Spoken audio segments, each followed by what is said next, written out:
I'm happy to invite my president, Andy Chatha, CEO and president of ARC Advisory Group. Andy has over 40 years of experience in enterprise and automation solution. He is a recognized authority on business strategies and is a frequent speaker at executive conferences across the world. Andy founded ARC3, through which his vision and influences advanced the art of manufacturing. Mr. Andy, please. Good morning. And welcome to ARC Forum. It's great to be here with you this morning. I'd like to start to ask you perhaps if you could silence your phones, please. And you don't want the phone to ring and everybody looking at you. But while you have this smart device with you, I like to admire it has become our constant companion. I want to say that I believe this device had changed the world. This smart device has empowered so many people around the world.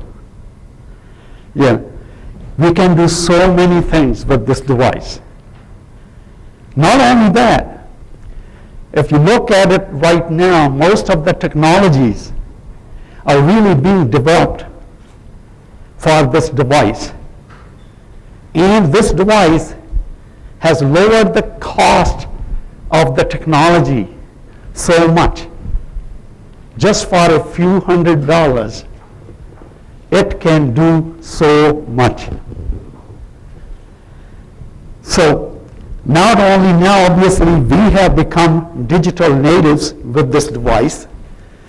As you know now, most of the villages and cities are trying to become smart. Countries are trying to become smart. The question I have for you this morning is your company ready to go digital? Could we have a show of hands if you believe your company is ready to go digital? That's great. Let me ask you the next question. Is your management ready to go digital? That's great. Is your management ready to start investing to go digital? We conducted a survey recently. Let me see if I can get this working here.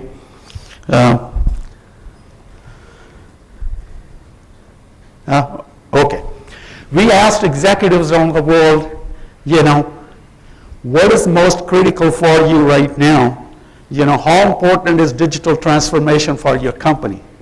Almost everybody said, we need to transform our company to survive. Everybody, going digital transformation. In fact, it is really a journey. It's not going to happen quickly. It's going to take a long time.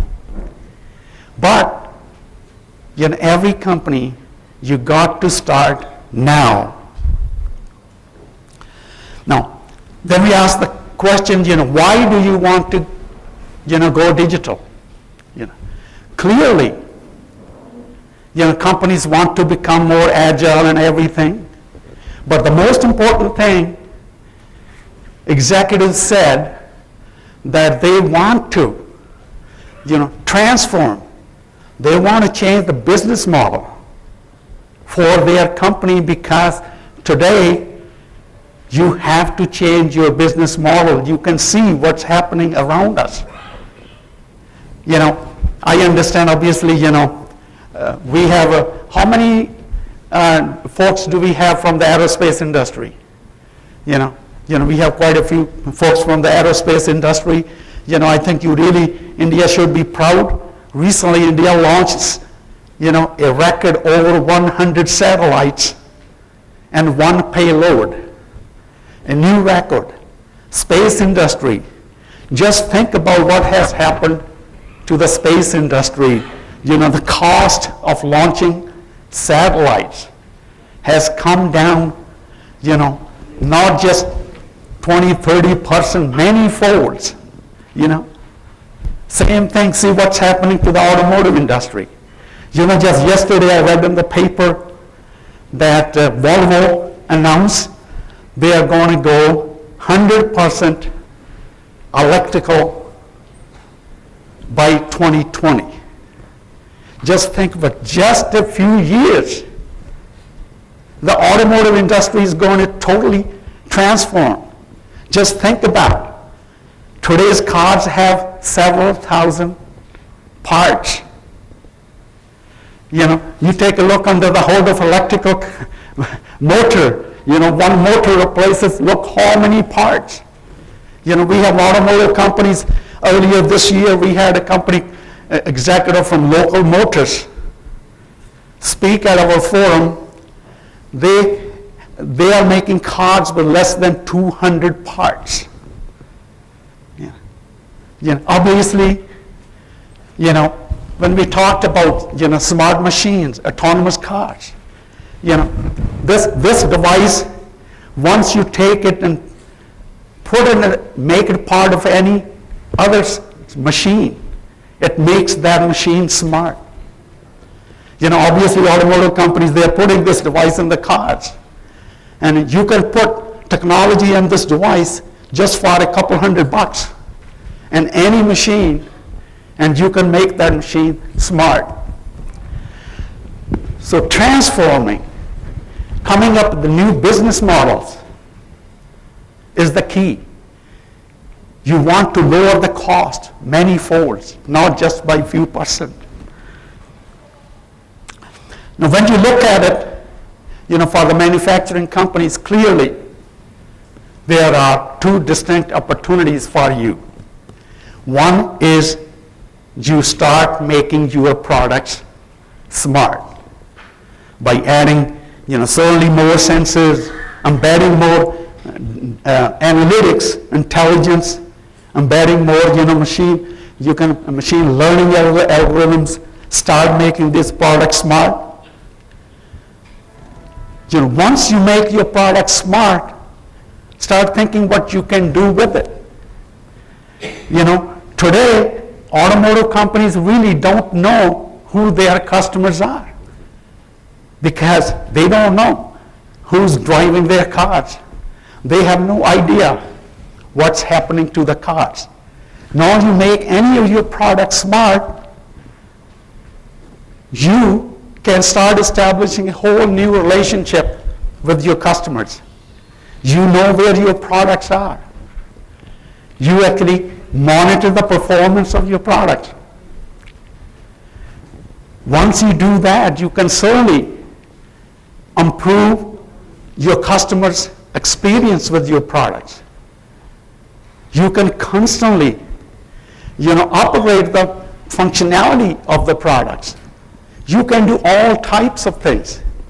See the new business model that you can arrive at. You can constantly start, obviously,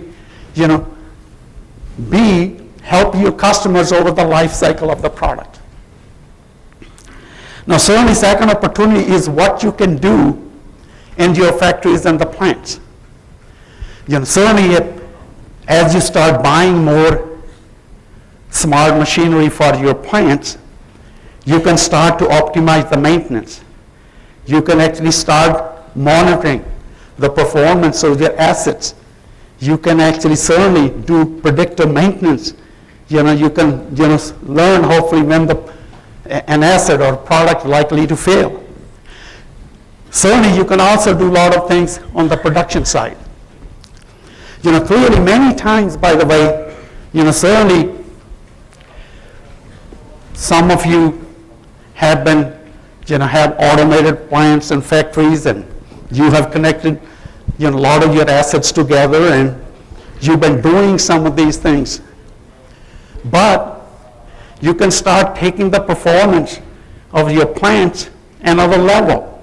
Certainly, the first thing that needs to happen is, by the way, many of you got to start buying more intelligent machinery for your plants. So the first level of opportunity, in fact, is for the machinery builders. Unfortunately, a lot of the machinery builders, they were not technology savvy, but now they are learning. Right now they are starting to add more and more intelligence to their machinery. As now they are starting to offer more smart machinery, more intelligence in their machines, and you start to acquire some of that machinery, then you can start doing actually more and more things in your plants. Now, what you can do at your plant, at your machinery, certainly factory, depends on what you're making, what industry you are. But there's a lot of things actually means you can do. You can clearly see what's happening even in the oil industry. Fracking lower the cost of the oil, and $50 oil. Right now, all oil companies are actually trying to, change their business model so that they can start making money at $50 a barrel oil than $100. The same thing is happening, obviously, automotive companies and industrial machinery companies. They are starting to add more and more intelligence. Clearly, some of the technologies are common for all industries, but a lot of the technologies are going to be different. You have to prepare for it, and so forth. Now, as you start to bring more smart machines to your plants, now these smart machines are going to come with newer technologies. Some of them, may have embedded analytics. Some of them may have actually embedded more machine learning algorithms. So you will be actually bringing more and more technologies to your plants over the coming years. Certainly you have a lot of technologies now, but you have to start preparing for some of these newer technologies to come to your plants. Now, one thing, I want to talk a little bit about software. There's a big change happening in software. Clearly, most of you have many applications, lots of software in your plants. But right now, just think that as software is proliferating, there are some more and more applications, it's becoming more and more difficult to start integrating these different applications. So what's happening right now is some of the leading suppliers, they are starting to develop what you call platforms, software platforms. Clearly because then you build a platform and then you start adding applications on top. Platforms make it so easier to integrate. You can integrate obviously half a dozen different platforms. It's much easier than you trying to integrate 100 different applications. And another thing actually that's happening, we'll talk more about it, is that there's a shift more toward open platforms. Right now we have Industrial Internet Consortium. They are developing some common standards so that companies can develop open IoT platforms. Now, some of you may be familiar with ARC. We call it Collaborative Management Model, CMM model, and some of you have actually many platforms already. You have an automation platform, MES platform, you may have actually supply chain platform, ERP platforms. So you already have a whole bunch of platforms, or you might think you have lots of applications. If you have applications, you want to start actually sort of integrating those applications so that actually they are part of a platform, and then it's easier to integrate those platforms.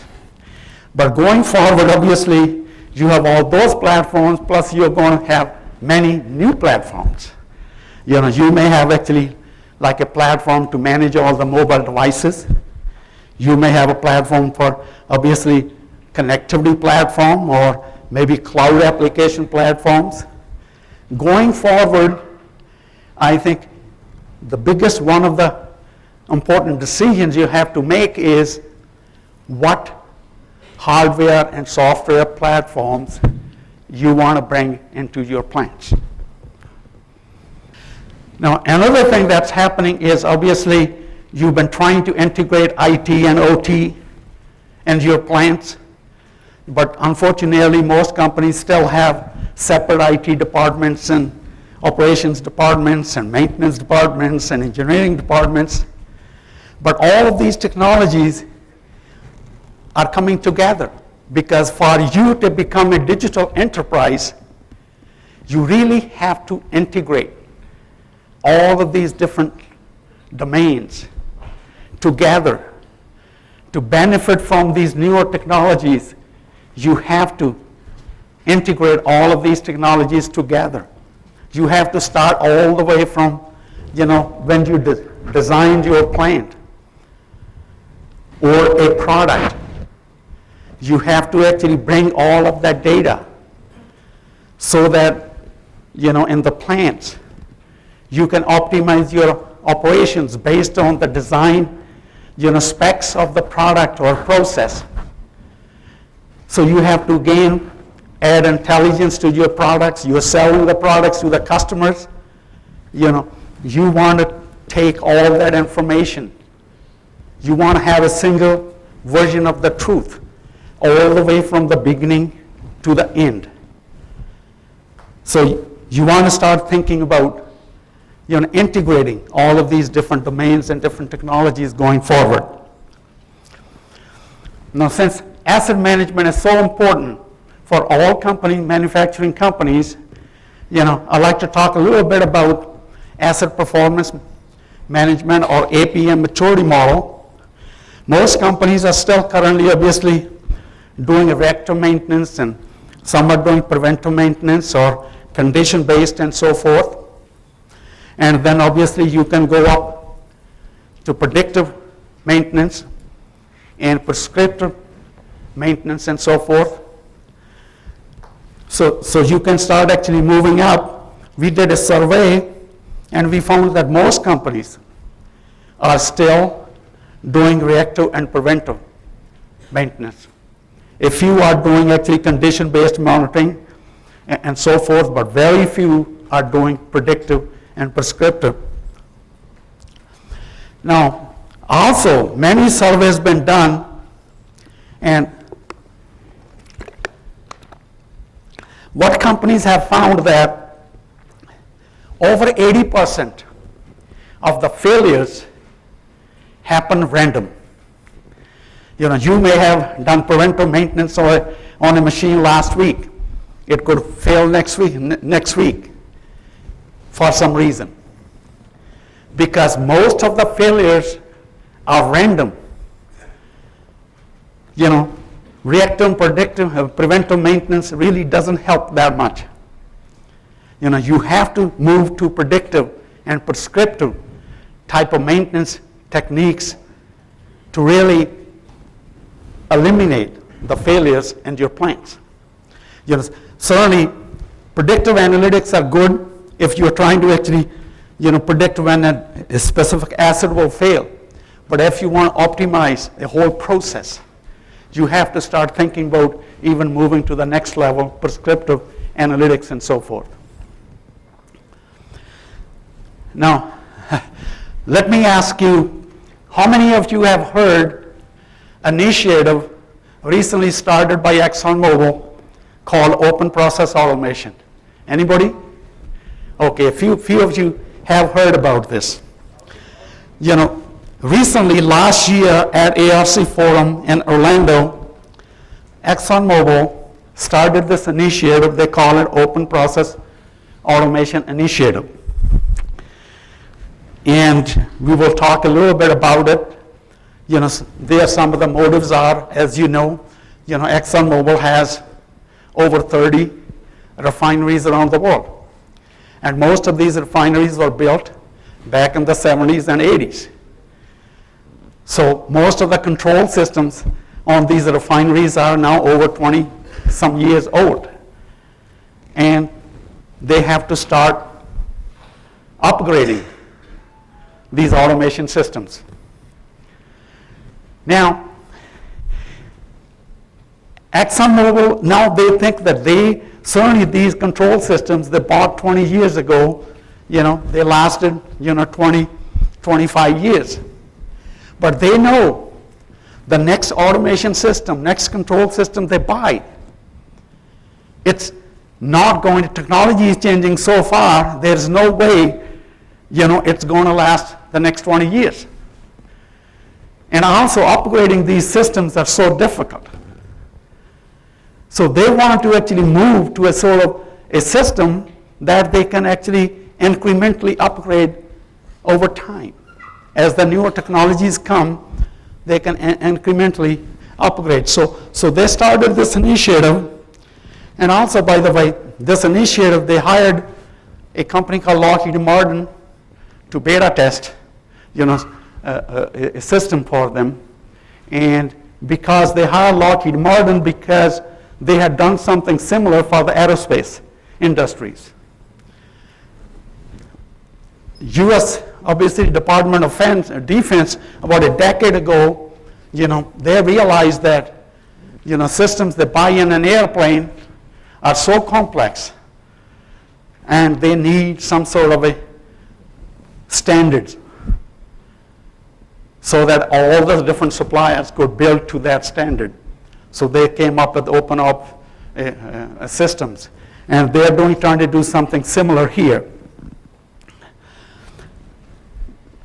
Now, they have an open process OPA forum right now. They are trying to, this organization is trying to actually come up with, they are more trying to select different standards. They are not trying to come up with new standards, but they are trying to see, choose the right standards in all the areas so that they can come up with some common architecture that the industry could adopt.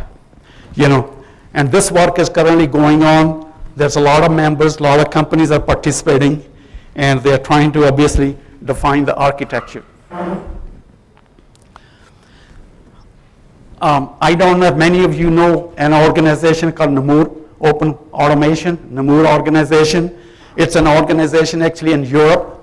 Pretty much most oil chemical companies are member of this organization, and they are also working on an initiative.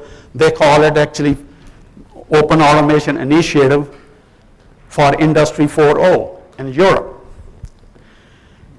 And right now, in fact, both OPA Forum in the US and Namur organization in Europe, they are working together with each other. They are trying to actually collaborate so that they come up only with one set of standards going forward.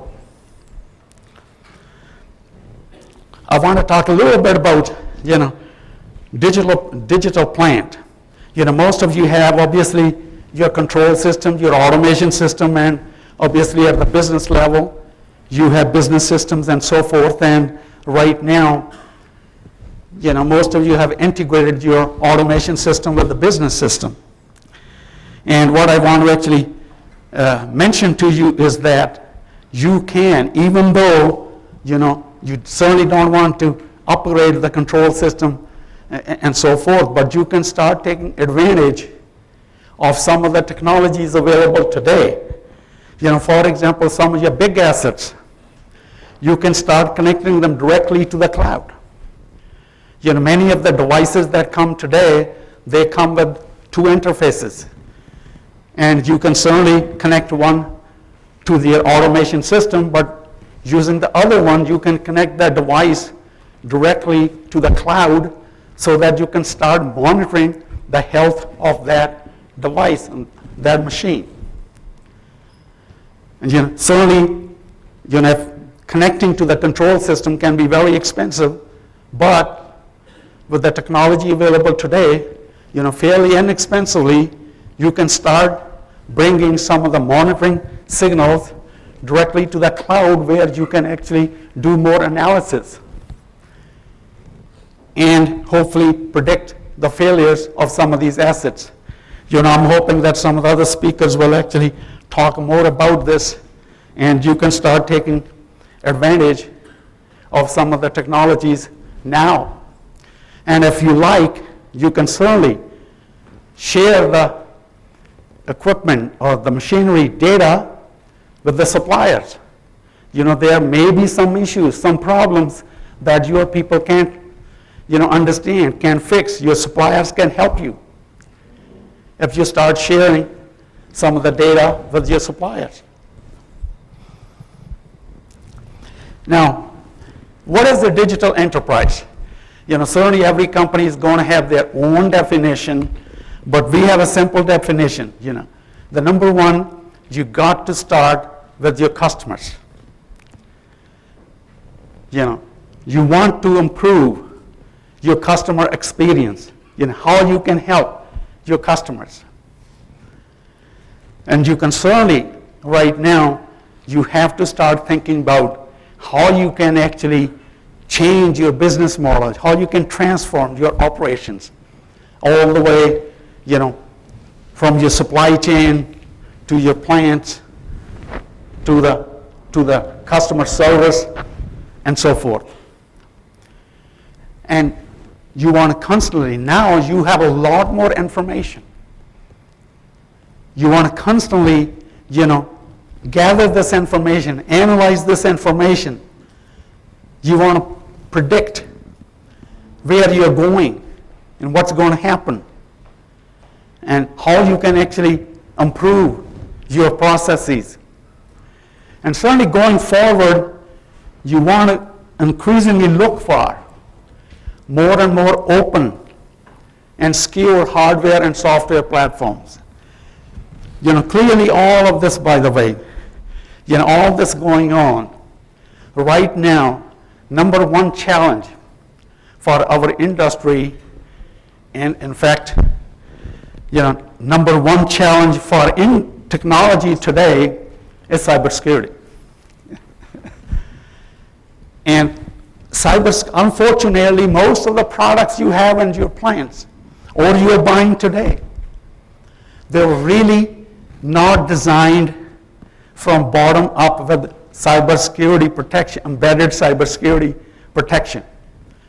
So I think most of the suppliers right now realize this, and they are starting to embed cybersecurity in their products. There is, in fact, so many things are happening right now. The networking. We will see a big change in networking. Companies are moving more towards start securing networks. Coming up with much more secure networks. The way internet today is, unfortunately, it's not very secure. It's becoming less and less usable. So we are going to see a lot of changes coming in terms of, obviously, cybersecurity and new platforms and so forth. And obviously, lastly is collaboration.